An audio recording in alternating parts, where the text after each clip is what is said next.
Yo, what's poppin' guys, Sizzle here, and in this video I'll be showing you the best way to play Wii U games on your PC in 2025, which is of course with Cemu emulator, pretty much the only Wii U emulator out there, and by far the best if there are any others. This video I'll be showing you how to set up this emulator, but what I won't be showing you is how to get backups of your games, or how to get the online files backed up off of your actual Wii U to go be able to play on the fan-made online servers for games that had online functionality. I will show off real quick though, the online files you should have should be something like this. You should have an MLC1 folder, and then these two bin files right here. As for backups, there's any number of ways that you could have these files backed up, but the best way by far that allows for mod support and things like that, also with some of the smallest file sizes and things like that, would be Loadine, I think is what this is called, where you basically have these folders, and then in the folders we can go in here and you can see there's a meta, a content, and a code folder with tons and tons of different stuff in it, which you don't really need to know about, but from your actual Wii U you can get these files directly, or you could just get .wud or .wux files. Those will work as well, they should work perfectly fine, but this is the default preferred way to play the Wii U games on emulator because of that mod support just built in, which is super great. With that all out of the way, let's actually go install and set up the emulator. So first off, you want to go link in the description, which is the Cemu project's GitHub. Just scroll down to this releases tab, hit releases. Look for that green latest bubble on the releases tab. So in this case, it's Cemu 2.6 as of today. Grab that Cemu's 2.6 Windows thing right there. Save this wherever you want to use it. In my case, I'm just going to put it on the desktop for this tutorial. With everything nice and downloaded, we can now cross out of our browser and then extract everything into the Cemu folder, just like so. Once that's extracted, double click to open, drag that other Cemu folder out, and now we can delete the original one and go into our Cemu folder to actually go set up the emulator. From here, just right click, new folder, and create a portable folder, all lowercase, no spaces, no nothing. And once we do that, we can double click Cemu to actually begin the setup process, which is pretty straightforward and pretty quick. So first off, we have the game path, and this is where all your Wii U games, updates, and DLC are at. In my case, it is this Wii U backups folder, but I'm not going to do it for now, just to show you can do it later. You also do want to grab all the graphics packs, so hit download and configure graphic packs, and it'll download everything. You might think that you don't want these, but these are not graphics packs like HD graphics or whatever. These are basically settings for each of your games to make sure they can actually boot, and are very necessary for some games to even be playable, so make sure you download them all like that. And hit next, and from here you can already set up your input. We're going to do it later, and you can do some other options which are also going to change later if we want to. So once we close, we'll actually have the main Cemu window like so. From here, we can go to options and then general settings to change a few different options. So first off, I don't like Discord presence, so I'm going to turn that off. Beyond that though, most of this I don't really want to mess with. Outside of Gamepads, right here, we can just hit add. And I've navigated my way over to my desktop where you can see the Wii U backups folder from before. We can just hit select folder, and you can see everything nice and loaded instantly without any issue. From here we can go to graphics and change stuff. Generally Vulkan is the go-to, and I like having stretch resolution, but everyone's kind of entitled to their own opinion on that. Everything else just as default is great. As for audio, I don't really change anything here. You can lower the volume right here if that's what you want to do. For overlay, you can actually disable notifications. Once you've kind of messed with the emulator a bit and understand what's going on, this is super nice to get immersed in games, but I'm going to keep them on for now just so you guys can see what the emulator is doing and explain some things. You also have the account setting here. You can see for online play, we have to do specific setup, which I'll show in a little bit, but does require an actual Wii U to get those Wii U online files I talked about earlier. And then yeah, that's pretty much all the general settings. Then from here, we just can go to options and then input settings, and we can go set up our input. The main primary controller number one should almost always be the Wii U gamepad. Most games require it to function. As for the controller type, once we click on it, we'll have this little API pop up for keyboard, Wii remote, and then X input for Xbox controllers and pretty much every normal controller. And direct input is specifically PlayStation controllers. So if you're using a PlayStation controller, this is the option for you. In my case, I'm using Xbox controllers, so I'll use X input, and you can see it's already right there. You can hit add. And from here, it pre-configures everything for you. You can see my sticks rerun everything like normal. They do configure things a very nice way. Although sometimes, depending on your controller, the A and B buttons might be inverted in a way that they're not supposed to. So make sure that when you are on the A button, you click here. When you press A, that it's the right button. In my case, it was.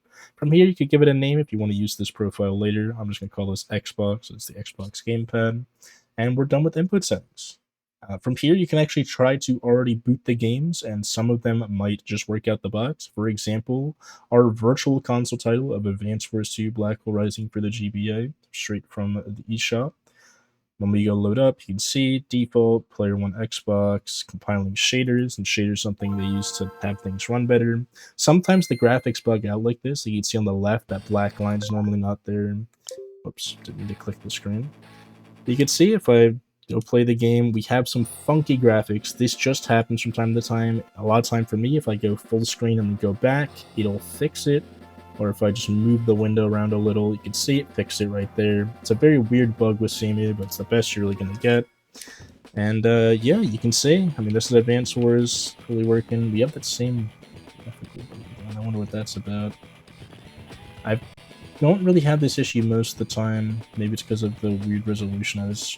Yeah, okay, it might be a resolution issue. Maybe instead of stretch, we just go back to the general settings and keep aspect ratio. And that way, when we move this around again to update the graphics, it should hopefully be fine.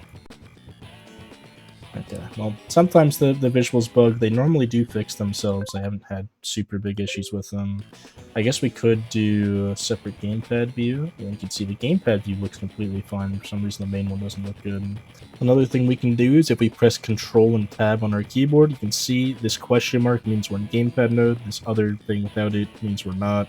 You can just be in gamepad mode, and then it fixes the graphics for us just like that. You don't have to worry about things. And you can see the game is up and running. It's a virtual console game running as a virtual console game would on the actual Wii U, which is super great, super nice, and really gives you access to a massive library of games. From here, though, I'm going to go exit out of that, reboot the emulator, and show off some normal actual Wii U games and how they either work or don't.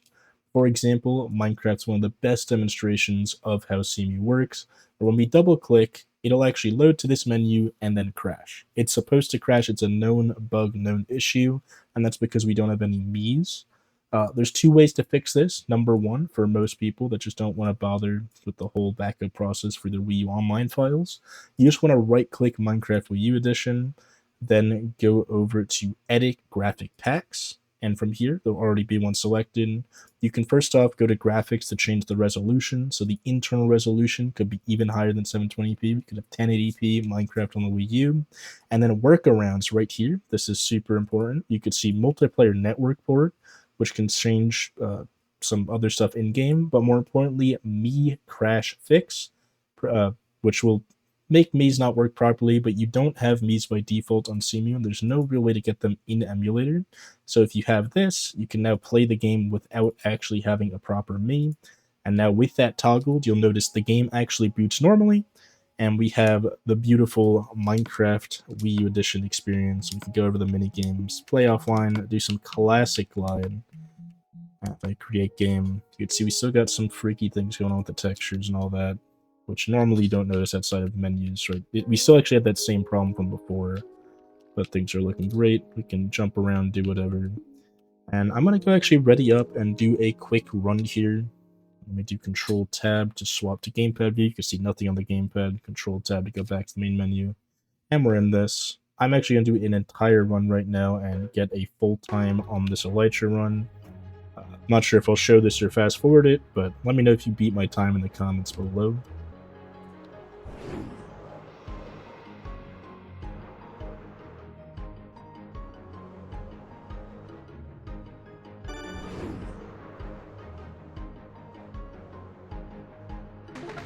Yeah, I did have one crash along the way, so I probably won't show the full run, but we got a 159 on this lovely course right here. Pretty fun playing this again after so long. And yeah, I mean, that's everything running with Minecraft. If we go back out again real quick and boot up Cemu yet again, we have some other games like Sonic Lost World here. or if we double click on that, it is also going to crash. And there's another fix for this one in graphics packs, which I can go apply.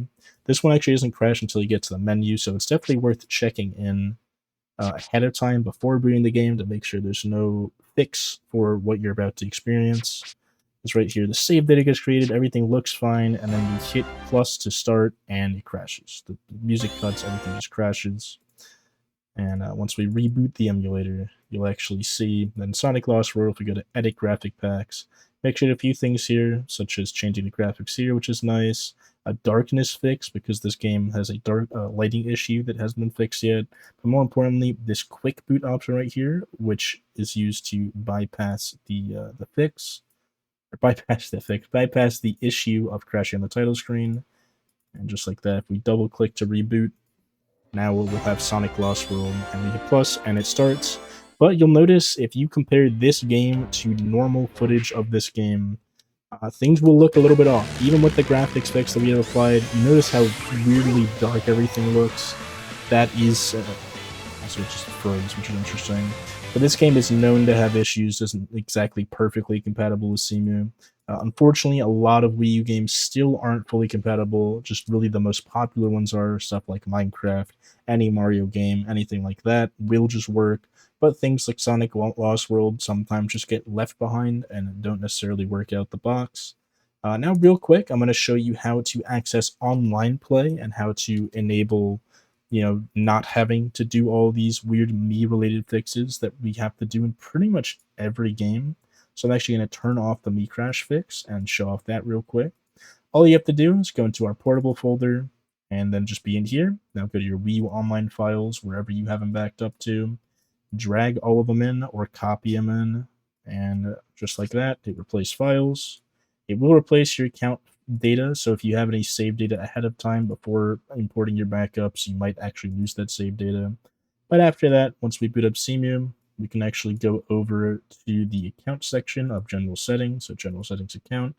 You can see there's now an active account of Sizzle, because that's what I had on my Wii U. And now we can go select Pretendo for access to the fan-made online servers, which are pretty cool for any game. I mean, Minecraft technically has them. I don't know if they have them fully up and running on Pretendo yet. But you notice without the Mii fix, we are still able to load in just fine. And everything is working. We can hit connect to Nintendo Network, and it will actually attempt to connect. And yeah, with that being said, that's about all there is to it. Let me know if you guys have any questions, comments, or concerns in the comments below, and I'll try to get back to you if I happen to know the answer. And with that being said, hope you have fun playing your Wii U games, and I'll see you in the next one. Have a great rest of your day. Goodbye.